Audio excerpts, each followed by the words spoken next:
प्रिय मित्रों नमस्कार। माता के सभी भक्तों को माता के नवरात्रि के आगमन पर मंगलमयी शुभकामनाएं।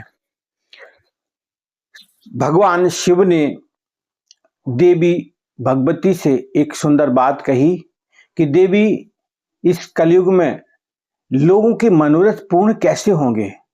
इस पर माता जगदम्बा ने बड़ा सुंदर उत्तर दिया है। माता भगवती कहती हैं कि जो भी इस संसार में माता की उपासना करेगा, भक्तिमय भाव को जागृत करके भक्ति की तरफ बढ़ेगा, उसके समस्त मंगलमय भाव पूर्ण होंगे। और सनातन धर्म में बड़ी सुंदर बात कही गई। हमारे सनातन धर्म में पंच देवों की पूजा उपासना का विधान है और उसमें पहले आते हैं भगवान गणेश, दूसरा माता जगदम्बा, तीसरा भाव आता है भगवान शिव के लिए, चौथा भगवान नारायण के लिए और पांचवा भाव सूर्य भगवान के लिए।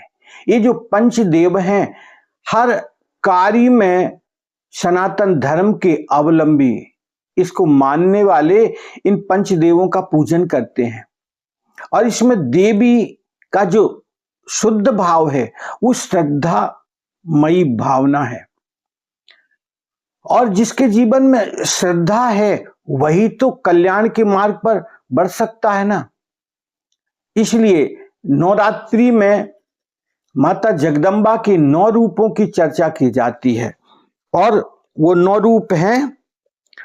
प्रथमम शैलपुत्रीयम, द्वितीयम ब्रह्मचारिणी, तृतीयम चंदुघंटेति कुसुमांडेति, चतुर्थकम पंचम स्कंधो मातेति, षष्ठम कात्यायनीति च, सप्तम कालरात्रि तु महागौरी तु चाष्टमम, नवम सिद्धदात्री चा।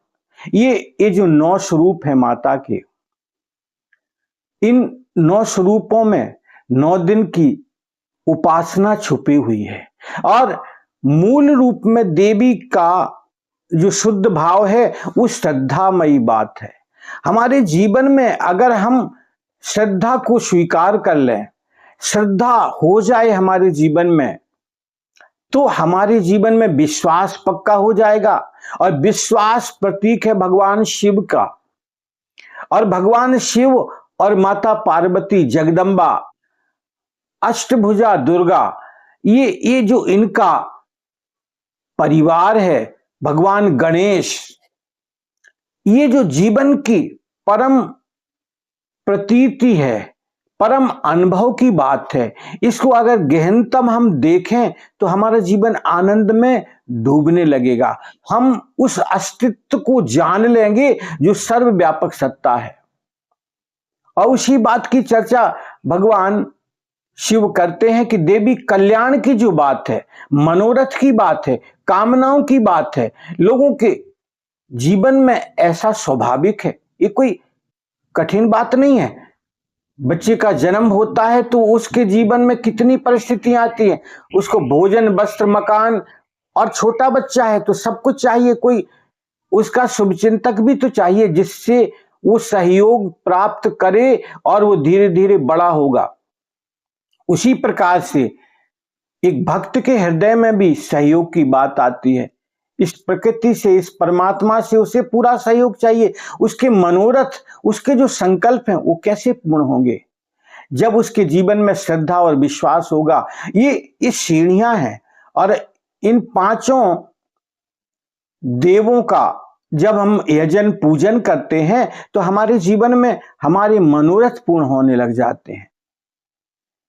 तो इस बात की चर्चा कहते हैं कि ज्ञान नामाप चेतांसी देवी भगवती ही सा, बलादा कृष्ण मोहाये महामाया प्रक्षति।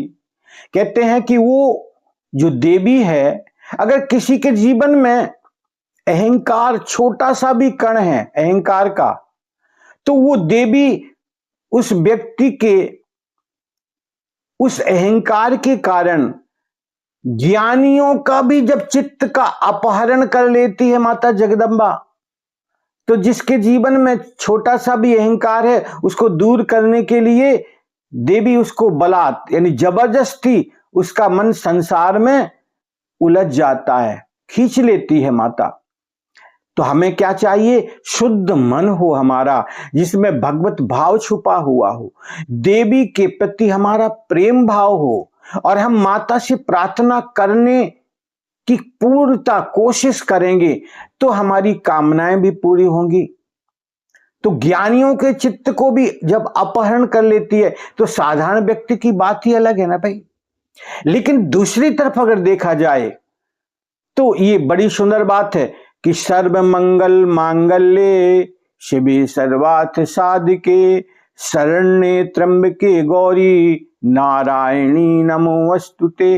और देवी का एक जो स्वरूप है वो कैसा है? सर्व मंगल मांगल्य, सभी का कल्याण करने वाली है माता। और हम उसके बालक ही तो है ना। माता अपने बच्चों को कोई दंड थोड़ी दे सकती है। दंड भी कैसा है? जैसे वस्त्र कोई गंदा है और कोई उसको साफ करता है साबुन लगाकर और थोड़ा उसको रगड़ मारता है ताकि वो वस्त्र जो मैला है वो सफाई हो जाए। तो माता अपने बच्चों को भी ऐसे ही सफाई करती है, वो विरोध में थोड़ी है। जब हम उसको प्रेम से स्मरण करेंगे तो हमारे जीवन का कल्याण तो स्वाभाविक हो ही जाएगा भाई। और वो सर्व मंगल करने वाली है, और मंगल बहुत बड़ी बात है। भगवान शिव मंगल के प्रतीक कहे जाते हैं। शिव का जो नाम है वो मंगल स्वरूप है, सबका कल्याण करने वाला है।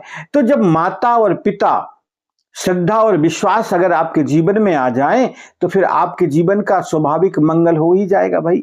आपकी जो कामनाएं हैं वो पूरी होंगी और आपका कल्याण भी हो जाएगा। ऐसा दिव्य नवरात्रि का अद्भुत महात्म्य आप समझिएगा, आपके जीवन का कल्याण हो जाएगा भाई। और इस भूमिका में हम आगे चर्चा करेंगे। हरिओम तत्सत।